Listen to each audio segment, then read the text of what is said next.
안녕하세요. 미국 주식으로 부자 되기 미주부입니다. 예전에 제가 에어비앤비 분석 영상을 한번 올렸었는데 저 같은 경우는 에어비앤비에 아직 투자를 못했어요.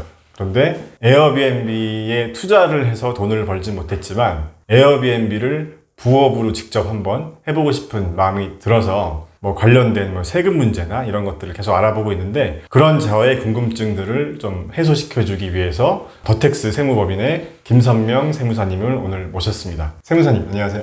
안녕하세요. 네.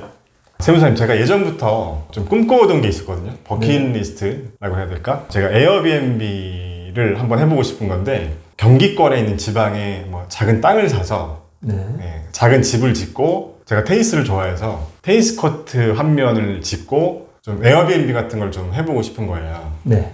그리고 혹시라도 공실이 난다면 그냥 제가 가서 운동도 하고 좀 그런 목적으로 에어비앤비를 한번 해보고 싶어서 알아보고 있는데요. 많이 복잡하더라고요. 그래서 먼저 첫 번째로 에어비앤비를 하기 위해서 예전 같은 경우는 좀 이게 불법이다 이런 말이 많이 있었는데 최근에는 숙박 공유업 이런 게 생겼더라고요. 네. 그래서 일단 사업자 등록을 해서 정식으로 좀 해야 되잖아요. 그렇죠. 네, 그래서 사업자 등록과 관련한 그런 부분들에 대해서 말씀을 주셨으면 좋겠는데 숙박 공유업, 그리고 제가 알아본 게 숙박 공유업이 있고 도시형 민박업, 지방은 농어촌 민박업 이런 것들이 있더라고요. 네. 일단은 사업자 등록 내는 여부에 있어서는요, 기본적으로 개인 사업자, 우리가 이제 또 법인 사업자, 우리 사업자라는 걸 이렇게 두 가지로 나눠질 수 있는데요. 일단 기본적으로 개인 사업자를 기준으로 말씀드린다면 우리가 사업장이 되겠죠. 그러니까 우리가 사업을 하고자 하는 그 장소에 대한 임차를 해서 한다면 이제 임대차 계약서가 필요할 거고요. 그렇죠. 아니면 본인이 이제 소유 주택으로 우리가 에어비앤비 같은 숙박 공유업을 하겠다라고 한다면 등기부 등본, 내 소유라는 어떤 증빙할 수 있는 그런 서류를 같이 해서 사업자 등록 신청서와 함께 세무서에다가 사업자를 내시게 되면 그런 사업자 등록증이 나오게 되어 있습니다. 최근에 알아보니까 저는 어쨌든 좀 대출을 끼고 이제 레버리지 투자를 하려고 하고 있는데 지방에 있는 이제 작은 투자다 보니까 보통은 대지가 아니라 전이나 답 또는 임야인 경우가 많은데 전답이나 임야는 1금융권에서는 안 되고 2금융권을 이용해야 된다고 하고, 그 다음에 법인 명의로 대출을 하려고 하다 보니까 법인 명의로는 또 대출이 안 된다고 하더라고요. 일단 그 이유는 아마도 전답 같은 경우 농지거든요. 우리나라에서 농지는 농업인만 취득할 수 있습니다. 그래서 농지연부를 갖고 있는 농업인만 취득이 가능하기 때문에 당연히 법인이 취득할 수는 없겠죠. 그래서 임야 같은 경우는 개인이 누구든 취득하실 수 있지만 전이나 답 같은 그런 농지 부분에 있어서는 그 농업인만 해당되기 때문에 그런 부분이 있을 거고요. 그래서 대출 같은 경우도 신설법인 같은 경우는 솔직히 대부분 제가 아는 한도 내에서는 대출이 잘 안 되는 걸로 알고 있어요. 이전에 대표자가 신용도가 좋고 자산이 많다면 해주는 경우는 덜어 있지만 보통의 경우에는 신설법인 같은 경우는 대출이 쉽지 않다라는 거. 아무래도 이제 시골에 있는 땅을 알아보다 보니까 지목이 대지로 있는 경우는 거의 없더라고요. 대부분 이제 그냥 전답이나 임야밖에 없어서 그런 좀 저렴한 땅을 매입해서 개발 행위를 해보고 싶은 건데. 근데 그런 부분이 있지만 실질적으로 우리가 전답을 어찌됐든 싸게 제가 농지연부를 취득해서 전답을 샀다 하더라도 거기서 개발 행위를 하려면 일단 허가를 받아야 돼요. 그렇죠. 개발 허가를 받아야죠. 허가를 받을 용도 변경이 먼저 이루어져야 됩니다. 그러니까 전답을 대지로 용도 변경을 해야 되는 부분이기 때문에 싸게 샀다 하더라도 그런 용도 변경 비용까지 생각한다면 대지를 사는 거와 똑같은 효과라고 보실 수 있겠죠. 그래서 왜냐하면 용도 변경할 때도 상당한 비용들이 들어가기 때문에 그거 부분까지 참고하셔서 진행을 하셔야 될 거라고 가격 생각됩니다. 책정을 할 때 그 용도 변경할 때 보면은 공시지가에 얼마 몇 프로 이렇게 또 그 농지 전용 허가 비용인가? 그런 게 있더라고요. 맞습니다. 그래서 그런 부분도 어쨌든 다 감안해서 일단은 토지를 매입을 하고 이제 집을 지어야 되잖아요. 집을 한 채 짓고 건축물 허가를 받아야 되는데 이거를 주택으로 하게 되면 주택이지만 저희가 이제 숙박 공유업을 하려는 거니까 주택으로 해당되지 않게 지어야 되잖아요. 그렇죠. 그게 가능한가요? 가능합니다. 그러니까 만약에 처음에 지으실 때 신축을 하실 때 우리가 주택으로 신축을 하지 않으시고 근린 상가시설 같은 경우 신축을 하시게 되면 당연히 주택수에 들어가지 않겠죠.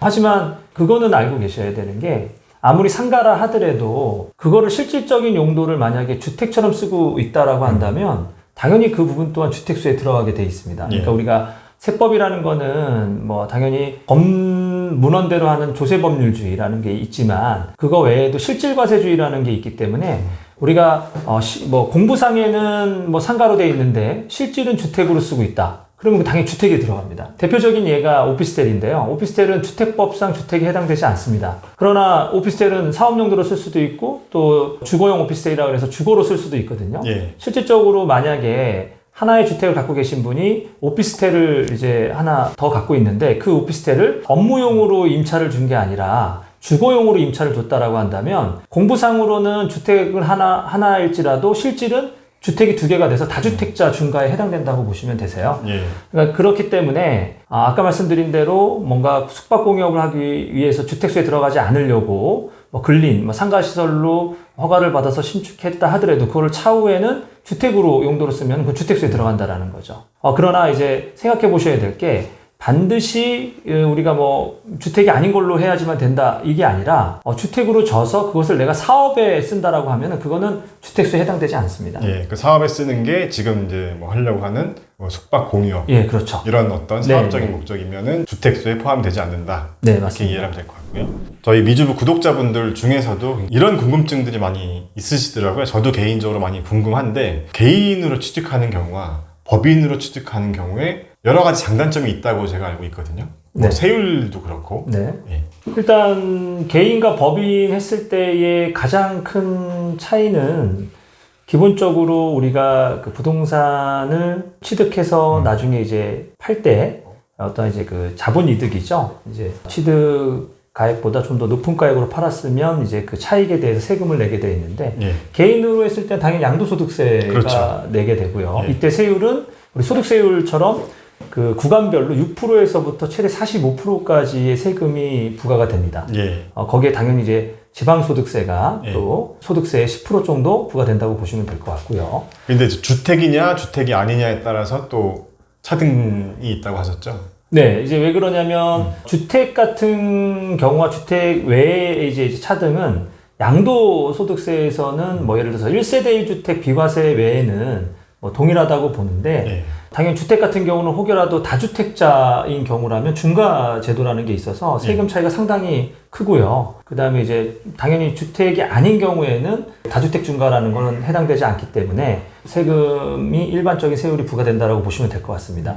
이제 법인 같은 경우는 이제 개인과 달리 이 양도 차익에 대해서 양도소득세가 부과되는 게 아니라 법인세가 부과되거든요. 예. 그러니까 법인세 같은 경우는 뭐 2억까지는 10%, 2억 초과분에 대해서는 20%, 뭐 또 일정 금액 이상은 25% 이렇게 최대 이렇게 가고 있는데요. 당연히 양도소득세율보다 낮다라는 거죠. 근데 이제 요거를 우리가 그렇게만 말하면 무조건 법인이 양도하면은 좀 세율적이면서 이익이 있다라고 생각을 그럴 수 하시는데 있죠. 예. 또 그건 아니에요. 예. 왜 그러냐면 법인이 취한 이득에 대한 세금이 법인세율인 거고 또 그 법인이 남긴 이득을 이 대표자라든가 소위 말하는 주주들이 이제 갖고 오려면 다시 법인에서 주주나 대표자들한테 임직원들한테 급여 내지는 배당으로 또 갖고 와야 되거든요. 별도 세금이 더 붙고. 또 별도 소득세가 또 나옵니다. 그럴 수 있죠. 예, 그렇기 때문에 법인세와 소득세 단순 비교만 할 게 아니라 법인세는 이제 그 이득을 갖고 올 때 또 다른 이제 그 소득세가 붙는 것까지 생각을 하셔서 비교를 하셔야 된다는 걸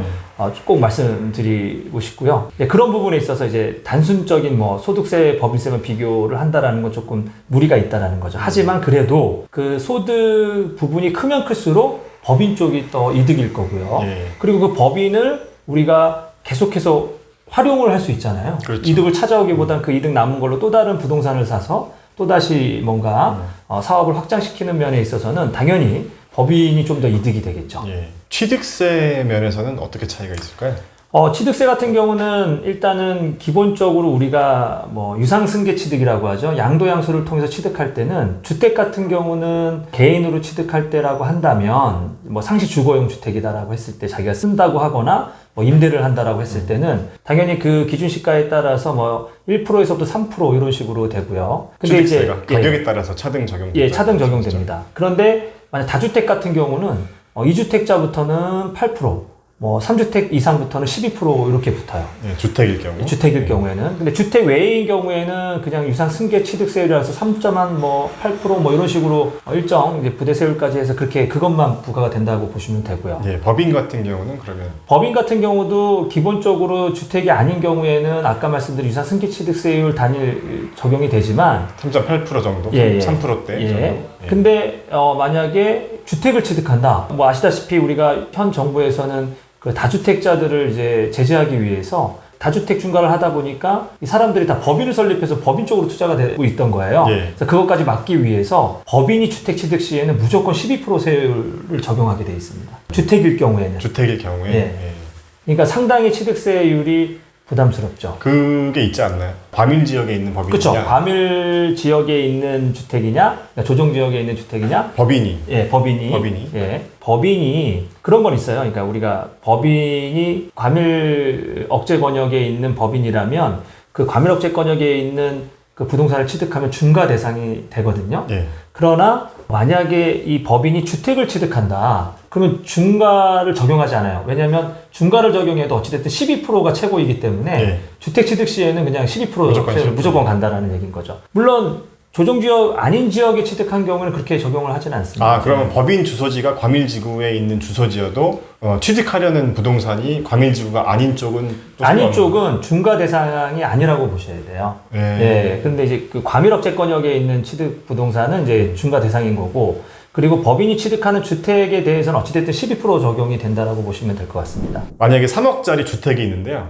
네. 개인 또는 법인으로 취득을 해서 한 5년이 지나서 그 3억짜리 주택이 2배가 올라서 6억이 됐다고 가정했을 때 네. 개인과 법인의 세금 차이가 어떻게 될지가 좀 궁금하거든요. 네.